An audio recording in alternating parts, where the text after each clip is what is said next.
Diet म्हणजे आहार, जे आपण शरीरामध्ये जो आहार घेत असतो, ठीक आहे, किंवा जे आहार घेतल्यामुळे आपल्याला काय फायदा होतो.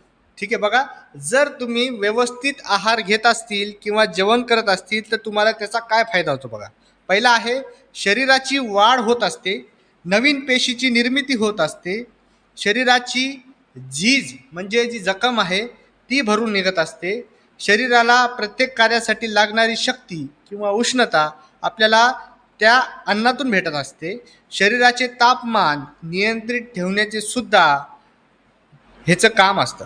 नंतर शरीराअंतर्गत जे काही कार्य असतील ते सुरळीत चालत असते.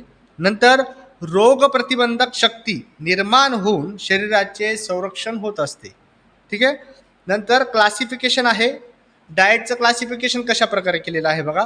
पहिला आहे बघा प्रोटीन्स, दुसरा आहे कार्बोहायड्रेट, तिसरा आहे विटामिन्स, चौथा आहे मिनरल्स, पाचवा आहे वॉटर आणि सहावा आहे रिफेल्स. ठीक आहे, अशा प्रकारे क्लासिफिकेशन केलेलं आहे. पहिला आहे बघा प्रोटीन्स. आता प्रोटीन्स म्हणजे काय बघा, किंवा प्रोटीन्स आपल्या शरीराला का रिक्वायरमेंट असते, तर ह्याच्यामध्ये बघा शरीरातील पेशीच्या वाढीसाठी, म्हणजे आपल्या बॉडीमध्ये जेवढ्या बी सेल आहेत, ठीक आहे, जसे की सेल, नंतर टिश्यू, नंतर ऑर्गन, नंतर सिस्टीम, नंतर बॉडी, अशा प्रकारे आपली सिस्टीम काम करत असते. मग जी सेल आहे त्या सेलीच्या वाढसाठी हे आपल्याला प्रोटीन्स रिक्वायर असतात. नंतर जखम झालेली असेल ती भरून निघण्यासाठी सुद्धा आपल्याला प्रोटीनची रिक्वायरमेंट असते. नंतर त्याच्यामध्ये रासायनिक घटक किंवा त्याचा काही त्याच्यामध्ये त्याचा फॉर्म्युला काय बघा, कार्बन 6, नंतर हायड्रोजन 12, ऑक्सिजन 6, नायट्रोजन 12 असा फॉर्म्युला आहे. नंतर त्याचं प्रोटीनचं एक एंड प्रोडक्ट तयार होत असतो, त्याला म्हणतो आपण अमायनो ॲसिड. ठीक आहे. नंतर अमायनो ॲसिडचे दोन टाईप्स असतात बघा, इसेन्शियल अमायनो ॲसिड आणि नॉन इसेन्शियल अमायनो ॲसिड. आता इसेन्शियल अमायनो ॲसिड म्हणजे असे अमायनो ॲसिड जे आपल्या बॉडीमध्ये तयार होत नाहीत, ते आपल्याला बाहेरून घ्यावं लागतात, त्याला म्हणतो आपण इसेन्शियल अमायनो ॲसिड. ठीक आहे. नंतर इसेन्शियल अमायनो ॲसिडमध्ये दोन अमायनो ॲसिड आहेत, एक आहे इस्टाडीन, दुसरा आहे आर्जिनिन. ठीक आहे, हे लहान लेकरांमध्ये आवश्यकता असते. नंतर बाकीचे जे 8 अमायनो ॲसिड आहेत ते अडल्ट एजमध्ये कामाला येत असतात. ठीक आहे. आता कोणते कोणते आहेत बघू. पहिला आहे ल्युसिन, दुसरा आहे लायसिन, तिसरा आहे आयसोल्युसिन, चौथा आहे फिनायलानिन, पाचवा आहे मिथ्योनिन, सहावा आहे थ्रिओनिन, सातवा आहे ट्रोप्टोफॅन आणि आठवा आहे व्हॅलिन. अशा प्रकारे इसेन्शियल अमायनो ॲसिड आहेत. ठीक आहे.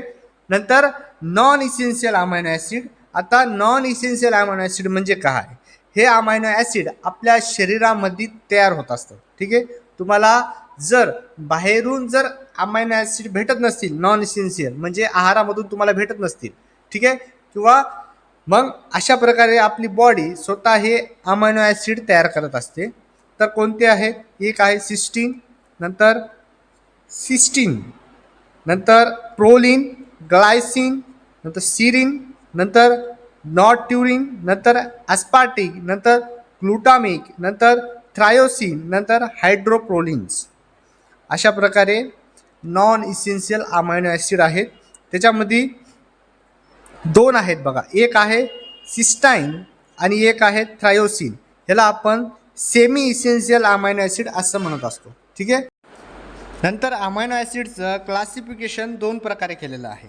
पहिलं आहे बघा प्राणीज प्रोटीन, म्हणजे जे आपल्याला ॲनिमलपासून कोणत्या प्रकारचे प्रोटीन भेटतात. ठीक आहे. नंतर वनस्पती, ठीक आहे, जे प्लांटपासून आपल्याला कोणत्या प्रकारे प्रोटीन्स भेटत असतात. ठीक आहे. पहिला बघा प्राण्यांपासून आपल्याला कोणते कोणते भेटतात. ह्याच्यामध्ये अंडी आहेत, लिव्हर आहे, मटण आहे, मासे आहे, दूध आहे, नंतर दूधजन्य पदार्थ आहेत. ठीक आहे. नंतर वनस्पतीपासून त्याला आपण सेकंड क्लास प्रोटीन असं म्हणतो, ते आपल्याला भेटत असतात डाळी, सोयाबीन, शेंगदाणे आणि तीळ, सुकामेवा. अशा प्रकारे आपल्याला प्रोटीन भेटत असतात प्लॅन्टकडून. ठीक आहे. आता फंक्शन बघा किंवा त्याचं कार्य काय असतं प्रोटीनचं.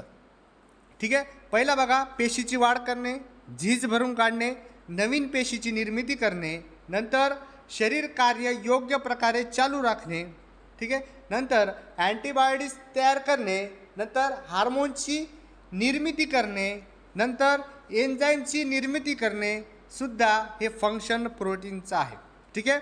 नंतर ज्या काही सेल आहेत, सेलमध्ये जो न्यूक्लियस आहे त्या न्यूक्लियसमध्ये जे सायटोप्लाझम आहे किंवा त्याच्यामध्ये जे प्रोटीन्स आहेत त्याच्यासाठी सुद्धा प्रोटीनची आवश्यकता लागत असते, ठीक आहे.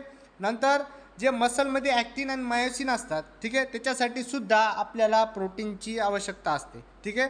नंतर रक्तामध्ये सुद्धा आपल्याला प्रोटीनची आवश्यकता असते, जसे की हिमोग्लोबिन तयार होण्यासाठी आपल्याला प्रोटीन लागत असतात, जसे की आपल्या रक्तामध्ये अल्बुमिन असतं, ग्लोबुलिन असतं, फायब्रोनिजन असतात, प्रोथ्रोम्बिन असतात, अशा प्रकारे प्रोटीन्स असतात आणि हे तयार करण्यासाठी अमायनो ॲसिडची गरज लागत असते, ठीक आहे. नंतर आपल्या शरीरामध्ये जे ऑस्मोटिक प्रेशर आहे ते सुद्धा मेंटेन करण्याचं कामसुद्धा प्रोटीनचं असतं, ठीक आहे.